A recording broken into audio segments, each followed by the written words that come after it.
Everyone, welcome to PCC academy. आज ये हमारा ऑपरेटिंग सिस्टम का नेक्स्ट लेक्चर है। पिछले वाले लेक्चर में हमने व्हाट इज़ ऑपरेटिंग सिस्टम और ऑपरेटिंग सिस्टम के गोल और उसका जो स्ट्रक्चर था वो अपन ने कवर कर लिया था। आई होप आपको वो वीडियो लेक्चर अच्छा लगा होगा, पसंद आया होगा और समझ में भी आया होगा। ये हमारा नेक्स्ट लेक्चर है। इस वीडियो लेक्चर में हम लेयर्ड जो स्ट्रक्चर है ओएस का वो कवर करेंगे। ओएस का लेयर्ड स्ट्रक्चर, तो हमारी हेडिंग है layered structure of OS. OS का लेयर्ड स्ट्रक्चर, किस प्रकार से ओएस की लेयर होती है और कैसे ओएस वर्क करता है ये हम देखेंगे। ओएस की कुल 6 लेयर होती है। कितनी लेयर होती है? 6 लेयर होती है। चलिए इनको अपन बना करके फिर मैं आपको 1 बाय 1 समझाने का प्रयास करता हूँ। कितनी लेयर होती है? ओएस की 6 लेयर होती है।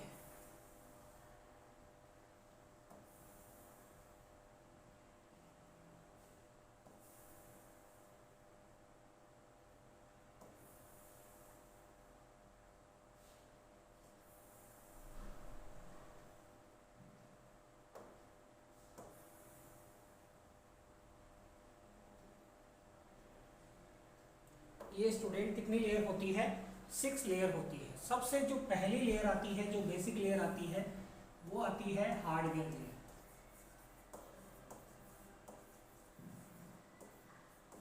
कौन सी लेयर आती है स्टूडेंट? सबसे जो नीचे वाली लेयर होती है वो कौन सी लेयर होती है? Hardware layer. दूसरी जो लेयर होती है वो होती है सीपीयू शेड्यूलिंग।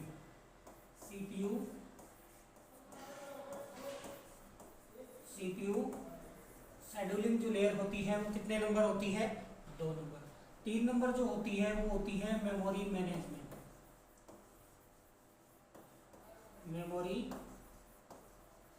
मैनेजमेंट। कौन सी लेयर होती है? Memory management. अगली जो लेयर होती है 4 नंबर, वो होती है प्रोसेस मैनेजमेंट।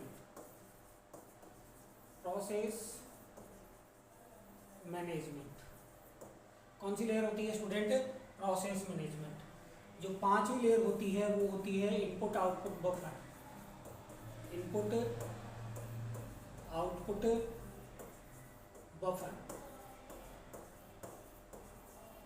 पांचवी लेयर कौन सी होती है? Input output buffer.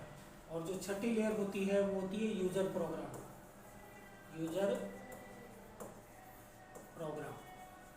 या यूजर लेयर। अब देखिए स्टूडेंट, इनकी नंबरिंग करते हैं। ये 1 नंबर लेयर है, ये 2 नंबर है, ये 3 नंबर लेयर है, ये 4 नंबर लेयर है और ये 5 नंबर लेयर है, ये 6 नंबर लेयर है। ये ऑपरेटिंग सिस्टम का लेयर्ड स्ट्रक्चर होता है। नंबर 1 लेयर हार्डवेयर लेयर कहलाती है। Number 2 layer CPU scheduling layer कहलाती है। Number 3 layer memory management layer कहलाती है। नंबर 4 प्रोसेस मैनेजमेंट लेयर कहलाती है। Number 5 input output buffer layer कहलाती है। और नंबर 6 कौन सी लेयर कहलाती है? नंबर 6 कहलाती है यूजर प्रोग्राम लेयर या यूजर लेयर। क्लियर हो गया होगा। अब इनको हम 1 बाय 1 एक बार कवर कर लेते हैं। पहली कौन सी लेयर बताई? Hardware layer. कौन सी लेयर बताइए student? Hardware layer. Hardware layer क्या होती है? सबसे बॉटम लेयर कौन सी होती है? हार्डवेयर लेयर होती है। इस लेयर के द्वारा हार्डवेयर सिस्टम का जो हार्डवेयर होता है उसके साथ में इंटरेक्ट किया जाता है। हमने पिछले वीडियो लेक्चर में देखा था कि यूजर हमेशा क्या चाहता है? हार्डवेयर को एक्सेस करना चाहता है। तो ये हार्डवेयर प्रोवाइड कौन करवाएगी? Hardware layer. इस लेयर के द्वारा सिस्टम के हार्डवेयर के साथ में क्या किया जाता है? इंटरेक्ट किया जाता है। जैसे हार्डवेयर जैसे प्रिंटर हो सकता है, कीबोर्ड हो सकता है, स्कैनर हो सकता है, ये सारे क्या होते हैं? हार्डवेयर। ऑपरेटिंग सिस्टम के आर्किटेक्चर में सबसे नीचे की लेयर कौन सी होती है? हार्डवेयर लेयर होती है। तो इसमें अपन थोड़ा लिख लेते हैं। यह ऑपरेटिंग सिस्टम के लेयर्ड स्ट्रक्चर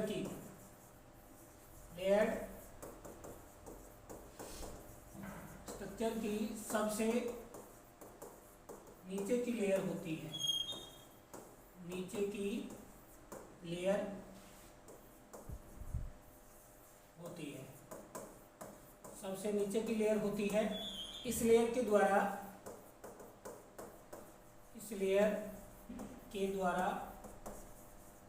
सिस्टम के हार्डवेयर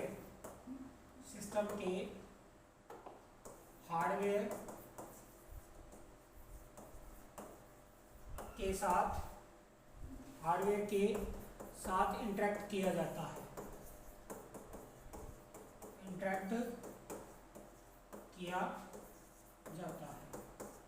सिस्टम के हार्डवेयर के साथ में क्या किया जाएगा, इंटरेक्ट किया जाएगा। हार्डवेयर एग्जांपल, हार्डवेयर जैसे कंप्यूटर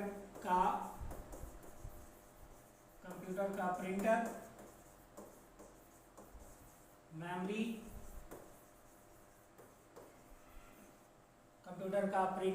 मेमोरी, कीबोर्ड, स्कैनर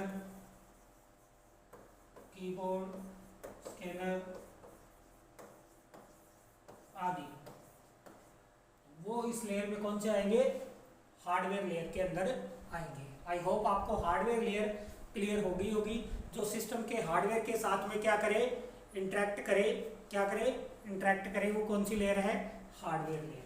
अगली लेयर है सीपीयू शेड्यूलिंग।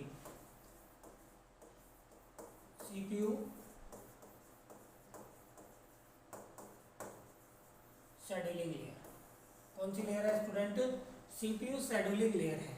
इस लेयर के द्वारा जो ऑपरेटिंग सिस्टम होता है, इस लेयर के द्वारा शेड्यूलिंग का कार्य करता है। क्या करता है, शेड्यूलिंग का कार्य करता है। किसी ऑपरेटिंग सिस्टम के अंदर बहुत सारी शेड्यूलिंग क्यू होती है। किसी ऑपरेटिंग सिस्टम में क्या होती है, बहुत सारी शेड्यूलिंग क्यू होती है। जब कोई प्रोसेस सिस्टम में एंटर होती है, जब कोई प्रोसेस सिस्टम में क्या आएगी, एंटर होगी, तो कौन सी क्यू एक्टिव होती है, जॉब क्यू के पास में जाती है। कोई भी प्रोसेस यदि ऑपरेटिंग सिस्टम में एंटर करेगी तो सबसे पहले किस क्यू के पास में जाएगी, जॉब क्यू के पास में जाएगी। और जो प्रोसेस एग्जीक्यूशन के लिए रेडी है तो उसे कहाँ ट्रांसफर कर देंगे, मेन मेमोरी में। ये सारा कार्य कौन करेगा, सीपीयू शेड्यूलिंग करेगा। तो क्या करता है, इस लेयर के द्वारा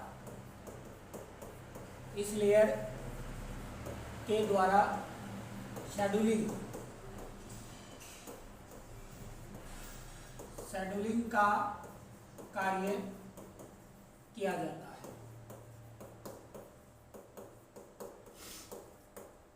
किसका कार्य करेंगे, शेड्यूलिंग का। किसी ऑपरेटिंग सिस्टम में बहुत सारी शेड्यूलिंग की हो सकती है।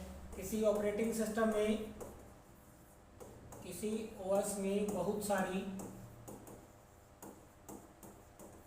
क्या हो सकती है, शेड्यूलिंग क्यू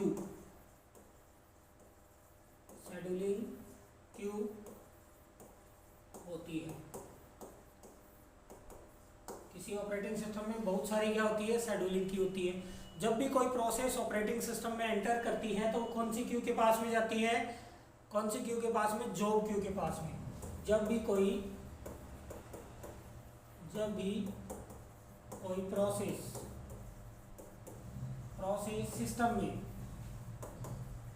सिस्टम में एंटर करती है तो वह सबसे पहले जॉब क्यू के पास जाती है। जॉब क्यू के पास जाती है। कौन सी क्यू के पास में जाएगी, जॉब क्यू के पास में जाएगी। और कोई प्रोसेस जब जॉब क्यू के पास में जाती है, उसके बाद में अगर एग्जीक्यूशन के लिए रेडी है, अगर वो प्रोसेस किसके लिए रेडी है, एग्जीक्यूशन के लिए रेडी है, तो उसे कहाँ ट्रांसफर कर देंगे, मेन मेमोरी में। अगर कोई प्रोसेस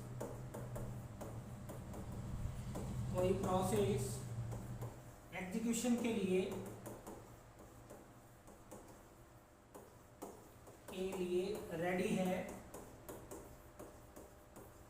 रेडी हो तो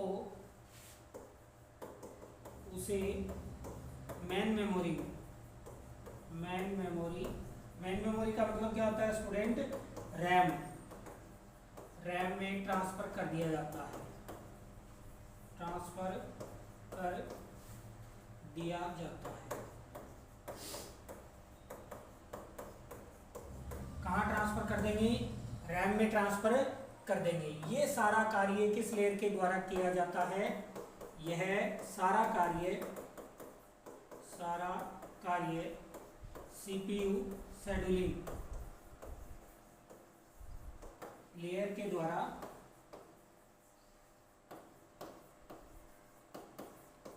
किया जाता है।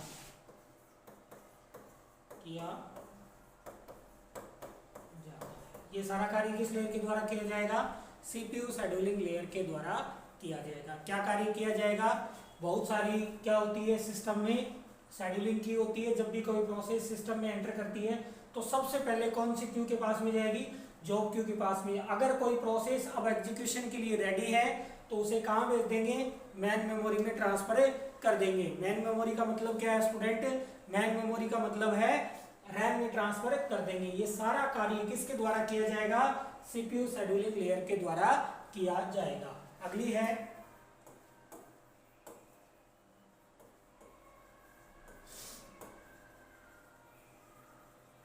अगली कौन सी लेयर है?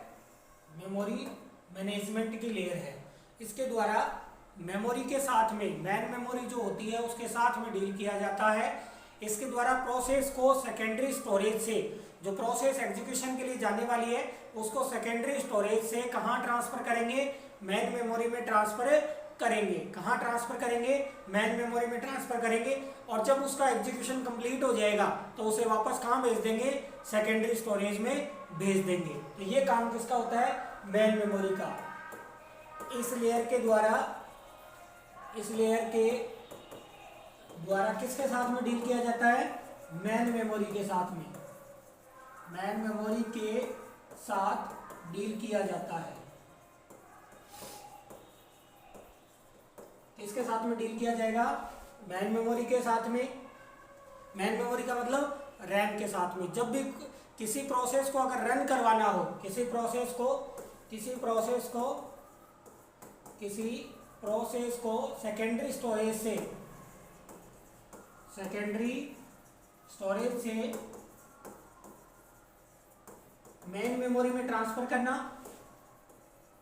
मैन मेमोरी में ट्रांसफर करना, और जब उस प्रोसेस का एग्जीक्यूशन टाइम क्या हो जाए? कंप्लीट हो जाए तो वापस उस प्रोसेस को मैन मेमोरी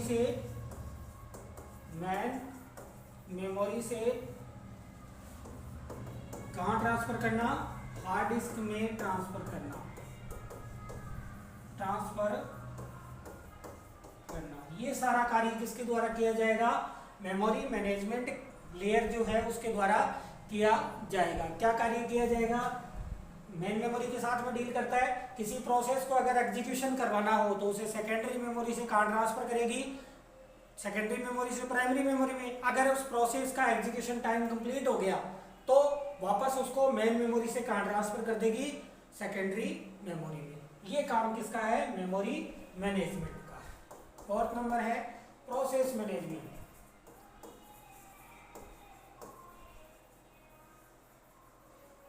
नेक्स्ट कौन सा है? प्रोसेस मैनेजमेंट है। क्या है? Process management. इस लेयर के द्वारा जो कार्य प्रोसेसेस होती है उनको मैनेज करने का होता है। अर्थात उनको प्रोसेस करने के लिए किसके पास में भेजना? प्रोसेसर के पास में भेजना। प्रोसेसर के द्वारा एक समय में कितनी प्रोसेस को हैंडल किया जाता है? एक ही प्रोसेस को हैंडल किया जाता है, जिसे क्या कहते हैं? प्रोसेस शेड्यूलिंग कहते हैं। इसके अंदर विभिन्न प्रकार के आप शेड्यूलर का यूज करते हैं। तो इस लेयर का काम क्या है? इस लेयर का कार्य है प्रोसेसेस को मैनेज करना। इस लेयर के द्वारा किसको मैनेज किया जाता है? प्रोसेसेस को। To manage processes. किसको मैनेज किया जाएगा? प्रोसेसेस को मैनेज किया जाएगा। और उनको प्रोसेस करवाने के लिए, प्रोसेस करवाने के लिए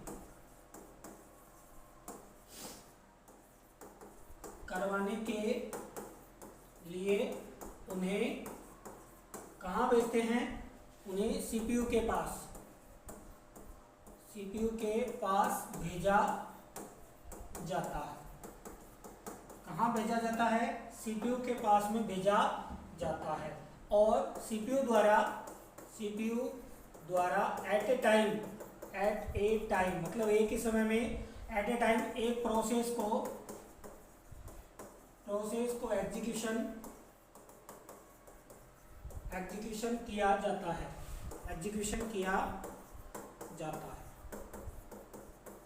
एक समय में कितनी प्रोसेस को सीपीयू एग्जीक्यूशन करेगा? एक प्रोसेस को हैंडल करेगा। इसे कहते हैं प्रोसेस शेड्यूलिंग। इसे क्या कहते हैं? इसे प्रोसेस शेड्यूलिंग कहा जाता है। क्लियर हुआ होगा आपके?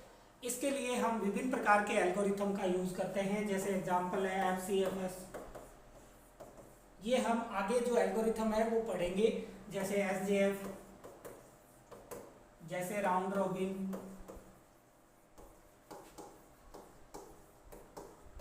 इन एल्गोरिथम को भी हम आगे कवर करेंगे। तो प्रोसेस मैनेजमेंट क्या करता है? मैनेज करता है प्रोसेसेस को एग्जीक्यूशन के लिए कहाँ भेजेगा? सीपीयू के पास में। सीपीयू एक टाइम में कितनी प्रोसेस को हैंडल करेगा? एक प्रोसेस को हैंडल करेगा। उसके बाद में इसे क्या कहा जाता है? इसे कहा जाता है प्रोसेस शेड्यूलिंग। ये जो कार्य सीपीयू करता है वो किसके द्वारा करता है? FCFS एल्गोरिथम के द्वारा, SJF एल्गोरिथम के द्वारा, या राउंड रॉबिन एल्गोरिथम के द्वारा। ये था अपना प्रोसेस मैनेजमेंट। अगला कौन सा है? Input output buffer.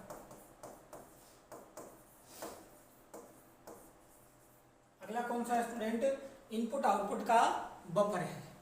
Input output का बफर का क्या काम है? ये भी एक इंपॉर्टेंट लेयर होती है।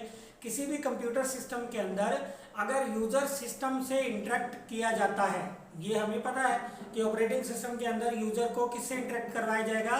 किससे? हार्डवेयर से इंटरेक्ट करवाया जाएगा। इस लेयर के द्वारा सिस्टम के जो इनपुट आउटपुट बफर है, इस लेयर के द्वारा सिस्टम के सभी जो इनपुट आउटपुट डिवाइस है उनको कंट्रोल किया जाता है, whether they are working properly और नॉट, अर्थात वे सही रूप से कार्य कर रहे हैं अथवा नहीं कर रहे। इस लेयर के द्वारा सिस्टम के जुड़े हुए सभी इनपुट और आउटपुट डिवाइस को क्या किया जाता है? मैनेज किया जाता है कि वे सभी सही रूप से कार्य कर रहे हैं अथवा नहीं। वे सही रूप से कार्य कर रहे हैं अथवा नहीं, ये कौन करेगा? ये करेगी इनपुट आउटपुट बफर। अगली जो लेयर है वो है यूजर लेयर। कौन सी लेयर है? यूजर। अगली लेयर कौन सी स्टूडेंट? User layer. जो हमने वहां लिखी थी यूजर प्रोग्राम, क्या लिखा था यार? यूजर प्रोग्राम भी आप लिख सकते हो, यूजर लेयर भी। यह ऑपरेटिंग सिस्टम की सबसे ऊपर टॉप मोस्ट लेयर होती है। पूछा जा सकता है आपसे कि ऑपरेटिंग सिस्टम के लेयर स्ट्रक्चर में सबसे ऊपर की लेयर कौन सी होती है? तो कौन सी होती है? यूजर प्रोग्राम लेयर होती है। इस लेयर के द्वारा यूजर के प्रोग्राम के साथ में डील किया जाता है। इस लेयर के द्वारा यूजर के प्रोग्राम्स के साथ डील किया जाता है।